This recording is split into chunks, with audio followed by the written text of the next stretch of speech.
दोस्तों आज लेकर आए हम टॉपिक नंबर है हमारा सिफ्थ से। और सिफ्थ में ही बताएंगे कि आपको इसमें बाइलिंगुअल पढ़ाऊंगा और इसमें बताऊंगा कि आपको हिंदी में इसे क्या कहते हैं, उर्दू में इसे क्या कहते हैं, इंग्लिश में इसे क्या कहते हैं, इन सब के बारे में बताऊंगा।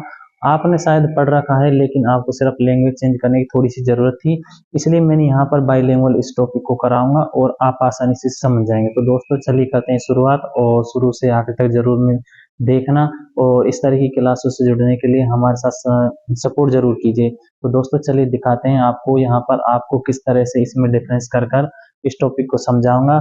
और आपने शायद आगे भी ये चीजें पढ़ रखी हैं लेकिन अब आपको दिखाऊंगे कि आप उर्दू में भी इनको पढ़ सकते हैं। तो चलिए देखते हैं इसको आगे। दोस्तों यहाँ पर लिख रहा है, यहाँ पर ये है सिफ्त। क्या है सिफ्त? सिफ्त की अगर मैं कहूँ तो इसे इंग्लिश में कहते हैं एडजेक्टिव, और एडजेक्टिव को आगे मैं बताऊं इसे कहते हैं क्या? विशेषण। क्या है ये? विशेषण। विशेषण। अब यहाँ पर समझिए, विशेषण की परिभाषा समझिए। किसी संज्ञा या सर्वनाम की विशेषताएं बताना क्या कहलाता है? विशेषण कहलाता है। अब उर्दू में इसे देखिए, वो लफ्ज जो किसी इसम या जमीर की अच्छाई या बुराई जाहिर करे उसे कहते हैं सिफ्त। ये क्या कहते हैं? अच्छाई या बुराई जाहिर करे। संज्ञा और सर्वनाम की विशेषताएं बताना क्या कहलाता है? सिफ्त कहलाता है।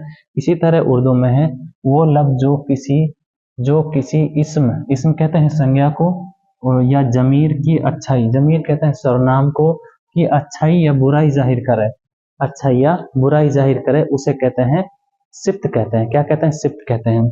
यहाँ पर भी वही कहा गया है जैसे वहां पर क्या गया है हिंदी में। किसी संज्ञा सर्वनाम की अच्छाई या बुराई, यहाँ पर भी क्या है? अच्छाई या बुराई जाहिर करे उसे कहते हैं सिफ्त। इससे आगे देखिए, एग्जाम ऑफ सिफ्त। सिफ्त की इंग्लिश में कहूँ तो इसे काइंड्स ऑफ एडजेक्टिव।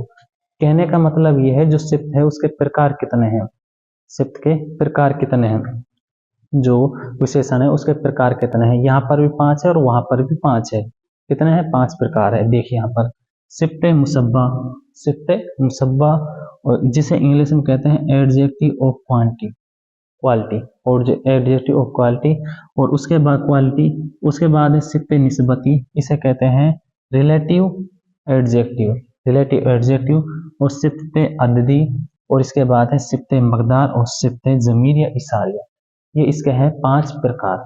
हम नंबर वाइज बातें करेंगे, हम कौन सा सिफ्त कौन सी जगह काम आता है, किसको किस जगह से हम कौन से वर्डों से हमें पहचाना है, ये सबसे ज्यादा इससे पूछे जाते हैं। सिफ्त से ज्यादातर पूछे जाने वाले सवाल आते हैं सिफ्त मुसब्बा, सिफ्त निस्बती, इन सबसे ज्यादा आते हैं सवाल।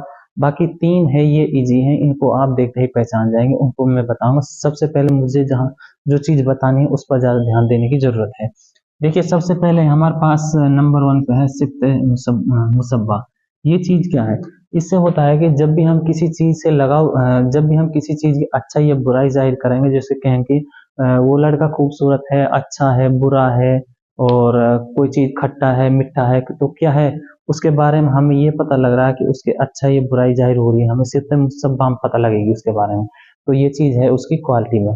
अच्छा आगे चलते हैं हम नंबर 2 पर, सिफ्त निस्बती।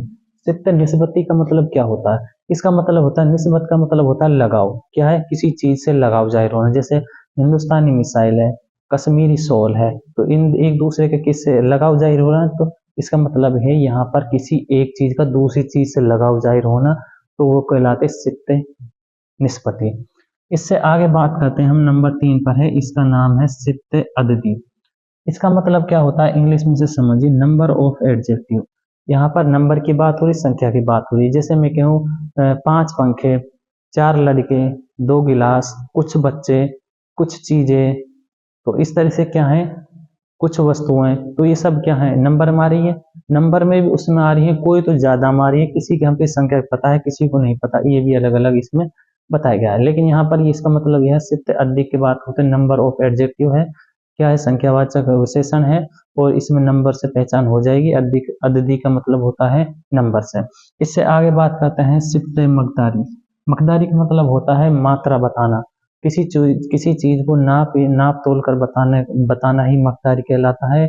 उसमें क्या है कि पानी है, दूध है, किलो में कोई चीज है, तो उसको इस तरह से बताएंगे, तो हम किस में बताएं? सिफ्त मकदारी में। तो इसे कहते हैं क्वांटिटी। क्वांटिटी का मतलब ये होता है कि जिस चीज को हम मात्रा में तोलते हैं, नापते हैं, उन सबको किस्म बताएं सिफ्त मकदारी में। इसके बाद आता है नंबर 5 पर है सिफ्त जमीर या इशारे। सिफ्त जमीर या किस लिए जमीर और इशारे किस लिए आए इसमें समझ यहाँ पर भी। अब आप ये कहेंगे सिफ्त में जमीर कहाँ से आ गया, जमीर का मतलब सरनाम कहाँ से आ गया। यहाँ पर सरनाम इसलिए आया है क्योंकि यहाँ पर बात हुई सिफ्त जमीर या इशारिया में। जैसे मैं कहूँ आपसे ये और वो, ये वो किस मारा है, जमीर मारा है, तो इसलिए इसका नाम भी क्या रखा है, जमीर है। वो लड़का नहीं आया, ये लड़की यहाँ पर थी, ये यहाँ पर है, वो वहां पर है, तो ये किस मारा, ये और वो क्या है, जमीर है, इसीलिए इसको नाम रखा है सिफ्त जमीर या इशारा। और इन हम दोनों अल्फाजों को इस तरह से बोल सकते हैं कि ये जमीर में जाएंगे और इसको जमीर में हम कहकर बोल सकते हैं। तो दोस्तों ये है हमारी सिफ्त से जुड़ती हुई इंफॉर्मेशन। कहने का मतलब ये हमारी क्लास है, और आपको इसमें कहीं पर भी शक है तो मुझे जरूर बताना कि इसमें आपको कहाँ पर दिक्कत है, कि जो आप मैंने यहाँ पर बताई है आपको यहाँ से कुछ चीजें करने में दिक्कत आई है, तो मुझे जरूर कमेंट में बताना। क्योंकि यहाँ पर मैंने बाईलिंगुअल बताई है, ये क्लास इतनी इंटरेस्टिंग रहेगी क्योंकि आप अगर हिंदी इंग्लिश से जुड़ते हुए तैयारी करते हैं तो इससे भी आप समझने में बहुत मदद मिलेगी।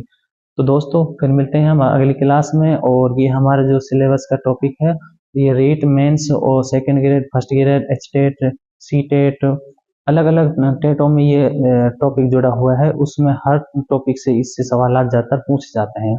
तो ज़्यादातर जो सवाल पूछे जाते हैं ये दो टॉपिक, दो हैं, इससे दो प्रकार से ज़्यादातर पूछे जाते हैं। एक तो सिफ्त मुसब्बा और सिफ्त निस्बती।